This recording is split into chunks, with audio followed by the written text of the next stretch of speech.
네, 여러분 안녕하세요. 이번 시간에는 투표 용지 양식 및 투표와 개표 결과, 개표 실시 방법에 대해서 설명드리도록 하겠습니다. 자, 먼저 투표 용지에 대해 살펴보도록 하시죠. 자, 투표 용지에는 소집 통지서에 기재되어 있는 안건의 내용만 이제 기재가 되게 되는데요.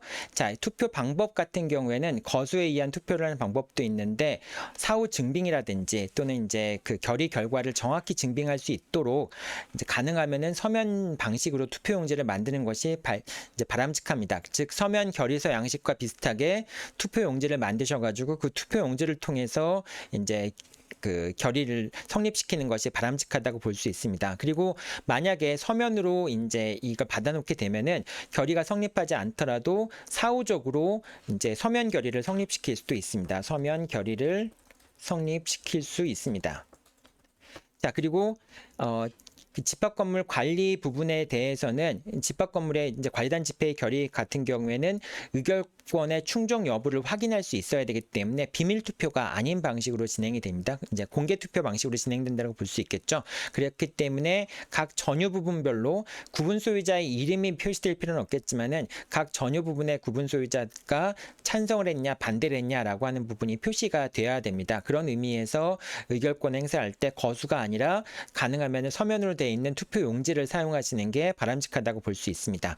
자, 이렇게 투표 용지가 이건 이제 미리 이제 관리단 집회가 개최되기 전에 준비해 두셔야 되겠죠. 그러니까 투표 용지가 준비가 되면은 그 투표 용지를 현장에서 배부를 하고요. 그 다음에 그 배부된 투표 용지를 작성을 하신 다음에 그 투표 용지를 수거하는 방식으로 해서 투표가 실시가 됩니다. 자, 그렇게 이제 투표가 완료가 된 다음에는 개표를 하게 되겠죠.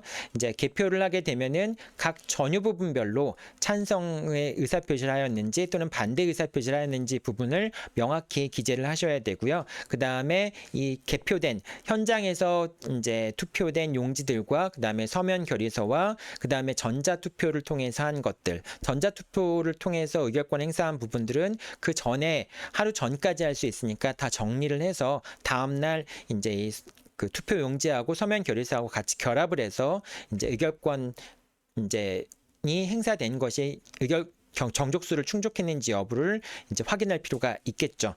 자, 그러면 이제 투표 용지가 어떤 식으로 돼 있는지 한번 살펴보도록 하겠습니다. 이제 관리단 집회 투표 용지는 서면 결의서 양식과 비슷하다고 보시면 될 것 같습니다. 그래서 의결권자가 누구인지, 그래서 이름과 그 다음에 서명 또는 뭐 날인 같은 걸 하시면 되겠죠. 도장 같은 걸 찍으시면 되겠죠. 그 다음에 동호수 같은 것들을 기재하시면 되고요. 그리고 이제 결의 사항에서는 1호 안건과 2호 안건, 3호 안건, 4호 안건 이런 부분들을 정확히 표시할 필요가 있습니다. 그리고 이제 관리단 투표 용지 같은 경우에는 여기서 1호 안건과 3호 안건, 4호 안건 같은 경우에는 임차인도 의결권 행사할 수 있지만 규약에 관한 재정의 건에 대해서는 임차인은 의결권을 행사할 수 없겠죠. 그래서 1호, 3호, 4호 안건과 2호 안건 같은 경우에 즉 구분 소유자만이 의결권 행사할 수 있는 경우와 그렇지 않은 경우들을 잘 구분해서 이제 임차인이 여기 만약 기재가 돼 있다면은 임차인은 2호 안건에 대해서는 의결권 행사하면 안 되겠죠. 그래서 그런 부분들도 정확히 이제 판단을 해서 집계를 하셔야 됩니다. 그 다음에 이제 최종적으로 저렇게 이제 그 현장에서 투표한 투표 용지와 그 다음에 서면 결의서, 그 다음에 전자 투표로 한 내용들 이런 것들을 다 결합해서 이제 의결권 행사 부분에 대한 이제 내용들을 표를 작성을 해야 됩니다. 여기서 이제 호수가 이렇게 있고 그다음 각 이제 전유 부분이 미리 기재가 돼 있어야 됩니다. 그 요 왼쪽 부분들은 즉 각 호수별로 소유자가 누군지 그 다음에 의결권이 어떻게 되는지 그 전유 부분의 면적이 어떻게 되는지는 관리단 집회를 개최하기 전에 미리 다 확보를 하고 있어야 되겠죠. 그래서 이렇게 명단이 확보된 상태에서 이제 관리단 집회에서는 해당 구분 소유자가 참석을 했는가, 그 다음에 그 해당 구분 소유자가 참석을 해서 찬성의 의사표시를 했는가 반대 의사표시를 했는가라는 부분들을 쭉 기재하셔야 됩니다.